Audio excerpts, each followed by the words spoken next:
নমস্কার দর্শক বন্ধুরা, আমাদের ইউটিউব চ্যানেলে আপনাদের সবাইকে স্বাগত। আজকের গল্পের শিরোনাম রূপসীর আবেগ। অভিমানী মনকে বারবার তোয়াজ করলে সে অভিমান ভাঙে না, বরং বাড়ে। এমনই একটি বিষয়ের উপর আজকের গল্প। এক গ্রামে ছিল এক সুন্দরী মেয়ে, নাম তার রূপসী।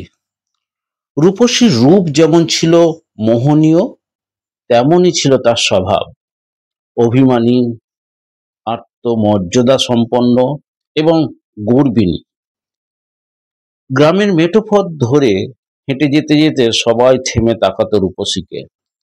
তার রূপ, আভিজাত্য আর আত্মবিশ্বাস ছিল অন্যরকম। চোখে যেন একটা অহংকারের দীপ্তি, মুখে গাম্ভীর্য। এমনই এক চরিত্র রূপসী। সে জানতো সে সুন্দরী, কিন্তু তার চেয়েও বেশি সে বিশ্বাস করত যে আমাকে ভালোবাসবে, সে আমার সমস্ত অভিমানও ভালোবেসে ভাঙাবে। তার সবচেয়ে প্রিয় মানুষ ছিল তার ছেলেবেলার বন্ধু অভি। অভি ছিল সাধারণ ঘরের ছেলে, কৃষকের সন্তান। খুব শান্ত, সহনশীল, কিন্তু তার মধ্যে ছিল এক অদ্ভুত ধৈর্য, নরম হৃদয় আর রূপসীর জন্য নিঃশব্দ ভালোবাসা। ছোটবেলা থেকে রূপসী যতবার অভিমান করেছে, অভি ঠিক ততবার গিয়ে তার মান ভাঙিয়েছে। ফুল তুলে দিয়েছে, গান গেয়ে শুনিয়েছে, চুপ করে বসে থেকেছে ঘন্টার পর ঘন্টা, শুধু তার রাগ ভাঙাবে বলে। এমন করে বছর কেটে গেছে, কিন্তু অভির জীবনে পরিবর্তন এসছে। সে এখন গ্রামের বিদ্যালয়ের সহকারী শিক্ষক। সময়ের মূল্য তার বেড়ে গেছে, কাজের চাপ আছে। রূপসী এখন সে আগের মতোই রাগ করে, মুখ ফিরিয়ে থাকে এবং মনে মনে অপেক্ষা করে অভি নিশ্চয়ই আসবে। একদিন হাটে গিয়ে রূপসী দেখে অভি এক শিক্ষিকার সঙ্গে হেসে হেসে কথা বলছে। রূপসীর ভেতরে যেন বজ্রপাত হলো। তার ভ্রু কুঁচকে যায়, মুখ কালো হয়ে যায়। কিছু না বলে সে সোজা চলে যায় বাড়ি।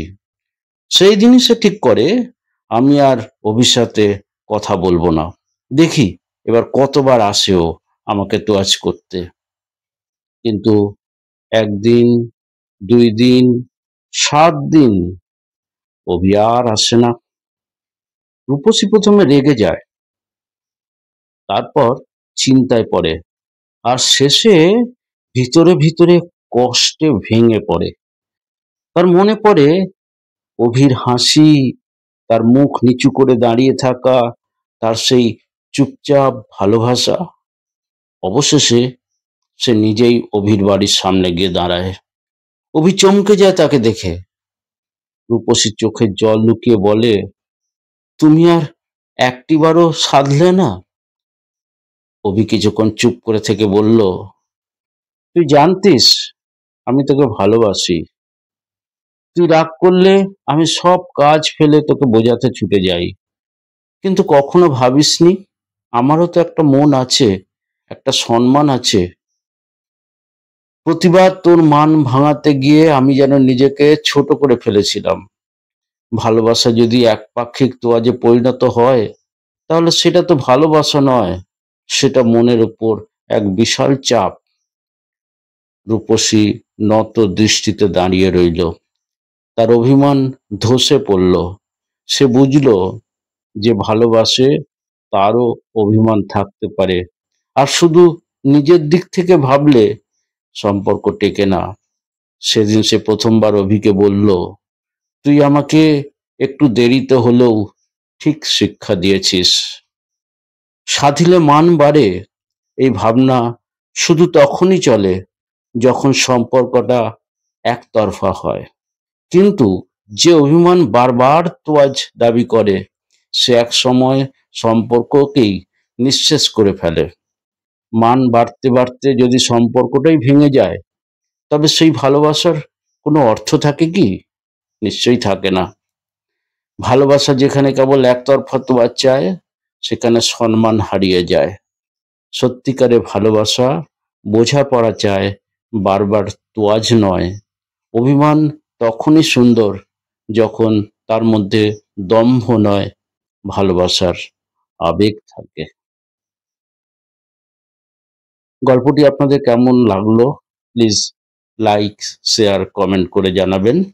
পরবর্তী ভিডিও পেতে আমাদের চ্যানেলটিকে সাবস্ক্রাইব করুন। আমাদের নেক্সট ভিডিওতে আবার আপনাদের সাথে দেখা হচ্ছে। নমস্কার, ধন্যবাদ।